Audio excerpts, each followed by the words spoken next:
Hola, me da mucho gusto saludarle en el amor de nuestro Señor Jesucristo. Vamos a respondernos la interrogante que muchos se hacen hoy en día. ¿Quién es realmente el anticristo? Un arzobispo de la Iglesia Ortodoxa Ucraniana dijo que el presidente ruso, Vladimir Putin, es el anticristo de nuestro tiempo actual. ¿Qué significa ser como el anticristo? ¿Es Putin posiblemente el cumplimiento de esta siniestra figura bíblica? Muchos opinan que Putin es el anticristo porque lo que hace ahora está totalmente en contra del Evangelio y en contra de la ley de Dios.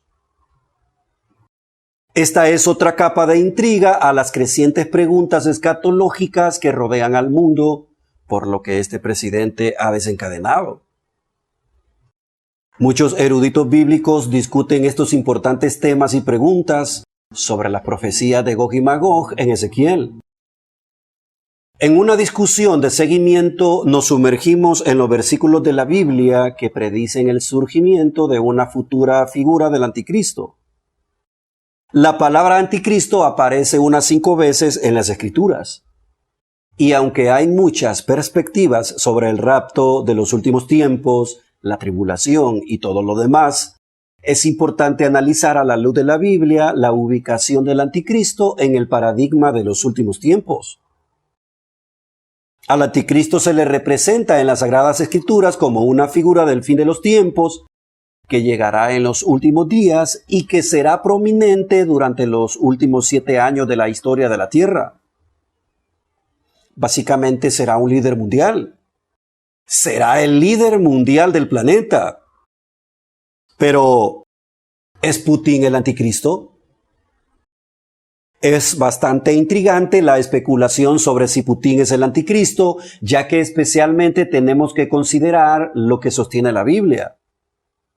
Mire, el anticristo llega a través de una plataforma de paz y no a través de una guerra o una invasión. Esto, por lo tanto, convierte a Putin en un hombre que usa activamente la violencia, en un luchador incomparable, al menos en este momento. Esto es especialmente cierto ya que la mayor parte del mundo condena las acciones de Rusia. Apocalipsis 6:1 al 2 deja en claro que el anticristo viene con un arco, pero sin flechas. Y Daniel 9:27 dice que realmente inicia su carrera en base a un pacto de paz que hace con el pueblo judío. Leamos los 2 pasajes, comenzando primeramente con Apocalipsis 6:1. Vi cuando el Cordero abrió uno de los sellos, y oí a uno de los 4 seres vivientes decir como voz de trueno: ven y mira. Y miré, y he aquí un caballo blanco, y el que lo montaba tenía un arco, y le fue dada una corona, y salió venciendo y para vencer. Algunos opinan que el caballo blanco de este pasaje representa victoria y que su jinete es Cristo, porque después en Apocalipsis 19:11, Cristo cabalga a la victoria sobre un caballo blanco. Pero tomando en cuenta que los otros 3 caballos están relacionados con juicio y destrucción, lo más probable es que el jinete en su caballo blanco no es Cristo, sino el anticristo. Los 4 caballos representan el juicio de Dios a ejecutarse, y sería prematuro para Cristo hacer su entrada como vencedor. Los 3 caballos representan diferentes clases de juicio. Caballo rojo para la guerra y derramamiento de sangre. Caballo negro para hambre y amarillo para muerte. Entonces, este caballo blanco de Apocalipsis 6:2 simboliza y proclama al anticristo que se presenta al mundo como el príncipe de paz. No se menciona nada de flechas. Él persuade la paz, pero se prepara para la guerra, simbolizado por el arco. Ahora leamos el pasaje de Daniel. Daniel 9:27. Y por otra semana confirmará el pacto con muchos, A la mitad de la semana hará cesar el sacrificio y la ofrenda. Después, con la muchedumbre de las abominaciones, vendrá el desolador hasta que venga la consumación y lo que está determinado se derrame sobre el desolador. Ha habido mucha discusión acerca de los números, tiempos y acontecimientos en estos versículos y existen dos puntos de vista básicos. 1. Algunos dicen que esto se cumplió en el pasado, ya sea en la profanación del templo por Antíoco Epífanes en 168 al 167 a.C. o en la destrucción del templo por el general romano Tito en 70 después de Cristo, cuando 1.000.000 de judíos murieron. 2. Otros dicen que todavía esto está por cumplirse en el futuro bajo el anticristo. Mateo 24:15. Leamos nuevamente el pasaje de Daniel 9:27. Y por otra semana confirmará el pacto con muchos. A la mitad de la semana hará cesar el sacrificio y la ofrenda. Después, con la muchedumbre de las abominaciones, vendrá el desolador hasta que venga la consumación y lo que está determinado se derrame sobre el desolador. Cuando Daniel dice que confirmará el pacto con muchos, apunta al anticristo. La frase a la mitad de la semana aplica a 3 años y medio. En ese momento el anticristo señalará quién es él en realidad y detendrá los sacrificios en el templo nuevamente construido. En ese momento él en realidad invadirá a Israel con su primera derrota desde su formación como una nación en 1948. Israel pasará por un gran sufrimiento durante los últimos 3 años y medio de la gran tribulación. Mateo 24, 21 al 22. Porque habrá entonces gran tribulación, cual no la ha habido desde el principio del mundo hasta ahora, ni la habrá. Y si aquellos días no fueran acortados, nadie sería salvo. Mas por causa de los escogidos, aquellos días serán acortados. Mire, el pasaje nos deja claro que la tribulación será lo peor que el mundo jamás haya conocido. Y será tan malo que nunca será repetido. Cuando el pasaje dice, y si aquellos días no fuesen acortados, nadie sería salvo, se refiere a Israel. Pero, ¿qué es el espíritu del anticristo? Volviendo a lo primero mencionado, hay que recordar lo que dijo el arzobispo de la Iglesia Ortodoxa Ucraniana, que Putin es el anticristo de nuestro tiempo actual. Pero esta no es la única figura definitiva del anticristo en la que creen muchos cristianos. En varias escrituras discuten el concepto del espíritu del anticristo y algunos simplemente definen el término como contra Cristo. Entre las escrituras que se discuten este término está Primera de Juan 2:18 que dice: Hijitos, ya es el último tiempo y según vosotros oísteis que el anticristo viene, así ahora han surgido muchos anticristos. Por esto conocemos que es el último tiempo. El espíritu del anticristo está vivo. Y han habido muchas figuras parecidas al anticristo a lo largo de la historia. Remontémonos a Antíoco Epífanes, quien invadió el templo judío, sacrificó un cerdo, se erigió un altar y un estatuto para sí mismo. Antíoco Epífanes era un rey griego que persiguió y asesinó a muchos judíos, y su tratamiento del templo fue visto como algo horrible. Hay muchas otras figuras que han sido vistas de manera similar como anticristo. Esto incluye al emperador romano Nerón y al líder alemán Adolfo Hitler, el hombre responsable del Holocausto.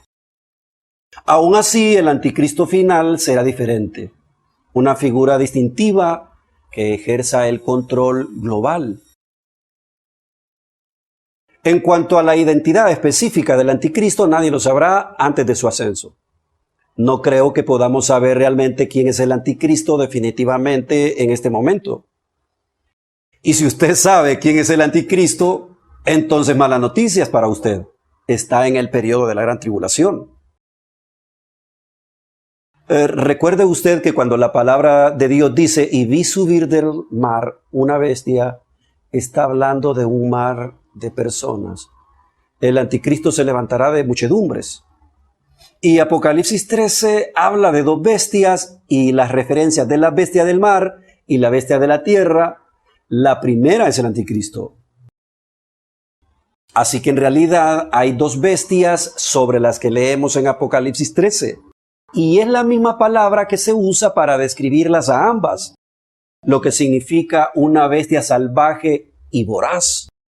La segunda bestia es identificada como el falso profeta. El falso profeta irá tras los cristianos y otros y promulgará el 666, la conocida marca de la bestia. Esta cifra presumiblemente señalará a la gente de regreso al anticristo. Ese falso profeta es su secuaz, básicamente promoverá la marca 666. La Biblia de hecho habla de esas imágenes con detalles fascinantes. Apocalipsis ofrece algunas descripciones complejas y dice que la bestia del mar ejercerá autoridad. Los versículos 1 al 5 son particularmente intrigantes. Dice, tenía 10 cuernos y 7 cabezas, con 10 coronas en sus cuernos y en cada cabeza un nombre blasfemo. La bestia que vi se parecía a un leopardo, pero tenía pies como los de un oso y una boca como la de un león. El dragón le dio a la bestia su poder y su trono y gran autoridad. Una de las cabezas de la bestia parecía haber tenido una herida mortal, pero la herida mortal había sido sanada. El mundo entero se llenó de asombro y siguió a la bestia. La gente adoraba al dragón porque le había dado autoridad a la bestia, y también adoraban a la bestia y preguntaban, ¿quién como la bestia? ¿Quién puede hacerle la guerra? El capítulo continúa diciendo que la bestia calumniaría a Dios y el mundo lo adoraría. Luego está la bestia que sale de la tierra, que toma una forma muy diferente. La bestia que sale de la tierra también tiene una descripción interesante, teniendo 2 cuernos como de cordero, pero hablando como un dragón. Las escrituras nos dicen que esta bestia trae a la gente de regreso a la bestia del mar con adoración. Pero claro, no todos están de acuerdo con esta opinión sobre el anticristo, ya que ha surgido una abundancia de ideas teológicas opuestas para ayudar a explicar la complejidad de la literatura. Muchos eruditos abordan las escrituras desde un enfoque textual histórico, gramatical y literal. Y cuando los abordan de esa manera y simplemente dejas que la Biblia hable por sí misma, sabrás que hay símbolos en Apocalipsis, hay metáforas, hay cosas que el apóstol usa. Entonces creemos que los versos explican en el texto, especialmente si se leen en el enfoque adecuado. Con todo esto en mente y con comprensión bíblica y contextual, creemos que estos puntos de vista sobre el anticristo son intensamente bíblicos.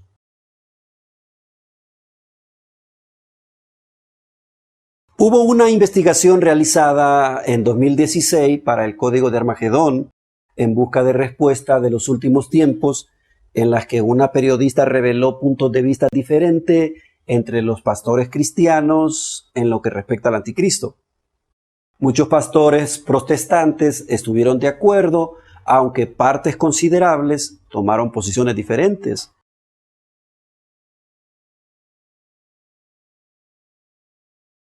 Mientras que el 49% de los predicadores dicen que creen que el anticristo se levantará en algún momento en el futuro, el 14% dice que el anticristo es simplemente una personificación del mal. El 12% dice que no hay un anticristo individual. El 7% dice que no es una persona sino una institución. El 6% dice que era una figura que ya surgió en el pasado. Pero cuando leemos la revelación al pie de la letra, llegamos a la conclusión de que sí habrá un anticristo real. Será una persona real. Será un hombre que surgirá en los últimos días y gobernará el mundo existente. El origen del anticristo, sus métodos, su agenda y su meta se revelan claramente en la profecía bíblica. Se supone que él está vivo ahora. Recordemos que él es un engendro de Satanás y el objetivo de Satanás es ser semejante al Altísimo. Lea Isaías 14:14. Isaías 14:14, perdón. Este Satanás quiere ir más allá de este plan y destronar a Dios. ¿Recuerdan cómo el diablo, después de haber sido creado, convenció a una tercera parte de los ángeles para que se le unieran en un intento de suceder a Dios? Así es el diablo de malvado, hermanos. Lo más seguro es que Satanás y sus demonios saben lo que la palabra de Dios dice con respecto a su destino final. El pecado original de Satanás fue el orgullo. Es por eso que aún sigue pensando que puede destronar a Dios. Y en la tribulación intentará incansable e inútilmente imitar al gobierno milenial de Dios. Pero ¿quién lo detiene aún? El Espíritu Santo que obra en la tierra por medio de la iglesia. Mientras el Espíritu Santo da testimonio acerca de Jesús y trae paz y fuerza a quienes siguen a Cristo, el falso profeta testifica sobre el anticristo y demanda su lealtad por medio de amenazas. El gobierno del anticristo tiene que luchar mucho por su estabilidad. Él es el cuerno pequeño que describe Daniel detalladamente en el capítulo 7. Leamos el capítulo 7. En el año de Belsasar, rey de Babilonia, tuvo Daniel un sueño y visiones de su cabeza mientras estaba en su lecho. Luego escribió el sueño y relató lo principal del asunto. Daniel dijo: miraba yo en mi visión de noche, y he aquí que los 4 vientos del cielo combatían el gran mar. Y 4 bestias grandes, diferentes la una de la otra, subían del mar. La primera era como león y tenía alas de águila. Yo estaba mirando hasta que sus alas fueron arrancadas, y fue levantada del suelo, y se puso enhiesta sobre los pies a manera de hombre, y le fue dado corazón de hombre. Y he aquí otra segunda bestia semejante a un oso, la cual se alzaba de un costado más que del otro, y tenía en su boca 3 costillas entre los dientes, y le fue dicho así: levántate, devora mucha carne. Después de esto miré, y he aquí otra, semejante a un leopardo, con 4 alas de ave en sus espaldas. Tenía también esta bestia 4 cabezas, y le fue dado dominio. Después de esto miraba yo en las visiones de la noche, y he aquí la 4ª bestia, espantosa y terrible y en gran manera fuerte, la cual tenía unos dientes grandes de hierro. Devoraba y desmenuzaba, y las sobras hollaba con sus pies. Y era muy diferente de todas las bestias que vi antes de ella, y tenía 10 cuernos. Mientras yo contemplaba los cuernos, he aquí que otro cuerno pequeño salía entre ellos, y delante de él fueron arrancados 3 cuernos de los primeros. Y he aquí que este cuerno tenía ojos como de hombre y una boca que hablaba grandes cosas. Estuve mirando hasta que fueron puestos tronos, y se sentó un anciano de días, cuyo vestido era blanco como la nieve, y el pelo de su cabeza como lana limpia. Su trono llama de fuego, y las ruedas del mismo fuego ardiente. Un río de fuego procedía y salía delante de él. Millares de millares le servían, y millones de millones asistían delante de él. El juez se sentó, y los libros fueron abiertos. Yo entonces miraba a causa del sonido de las grandes palabras que hablaba el cuerno. Miraba hasta que mataron a la bestia, y su cuerpo fue destrozado y entregado para ser quemado en el fuego. Habían también quitado a las otras bestias su dominio, pero les había sido prolongada la vida hasta cierto tiempo. Miraba yo en la visión de la noche, y he aquí con las nubes del cielo venía uno como hijo de hombre. que vino hasta el anciano de días, y le hicieron acercarse delante de él. Y le fue dado dominio, gloria y reino para que todos los pueblos, naciones y lenguas le sirvieran. Su dominio es dominio eterno que nunca pasará, y su reino uno que no será destruido. Se me turbó el espíritu a mí, Daniel, en medio de mi cuerpo, y las visiones de mi cabeza me asombraron. Me acerqué a uno de los que asistían y le pregunté la verdad acerca de todo esto, y me habló y me hizo conocer la interpretación de las cosas. Estas 4 grandes bestias son 4 reyes que se levantarán en la tierra. Después recibirán el reino los santos del Altísimo y poseerán el reino hasta el siglo, eternamente y para siempre. Entonces tuve deseo de saber la verdad acerca de la 4ª bestia, que era tan diferente de todas las otras, espantosa en gran manera, que tenía dientes de hierro y uñas de bronce, que devoraba y desmenuzaba y las obras hollaba con sus pies. Asimismo acerca de los 10 cuernos que tenía en su cabeza y del otro que le había salido, delante del cual habían caído 3. Y este mismo cuerno tenía ojos y boca que hablaba grandes cosas y parecía más grande que sus compañeros. Mire, Daniel tuvo una visión de 4 animales y cada uno representaba un imperio mundial. El león con alas de águila se refiere al imperio babilonio por sus conquistas. Las alas de águilas simbolizan el avance rápido con que el imperio babilonio conquistaba a sus enemigos. El oso que devoró al león es el imperio medo-persa, quien era representado por un pectoral de plata. Las 3 costillas que estaban en su boca se refiere al oso que devora mucha carne. Esto simboliza la conquista de Babilonia, Lidia y Egipto.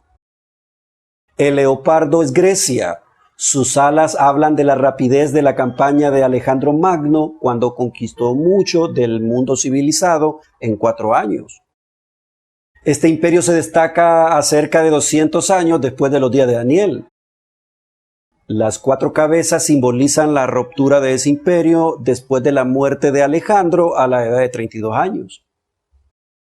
Ahora, la 4ª bestia no era una potencia mundial que Daniel pudiera reconocer. Representa a Roma y el final de los tiempos. El imperio romano era muy grande y poderoso que todos. Duró cerca de unos 1000 años. Tenía 10 cuernos, lo cual habla de que era parte de la bestia y por un motivo particular. Muchos eruditos creen que los 10 cuernos corresponden a los 10 reyes que gobernarán brevemente antes de que Dios establezca su reino eterno. Apocalipsis 17:12. Estos 10 reyes todavía no habían subido al poder cuando Juan registró su visión en el libro de Apocalipsis. Cerca de 10 naciones perseguirán a Israel. Hermanos, que Dios le bendiga y espero que este pequeño aporte traiga luz a sus interrogantes. Hasta pronto. Just Productions. Brillando en la red.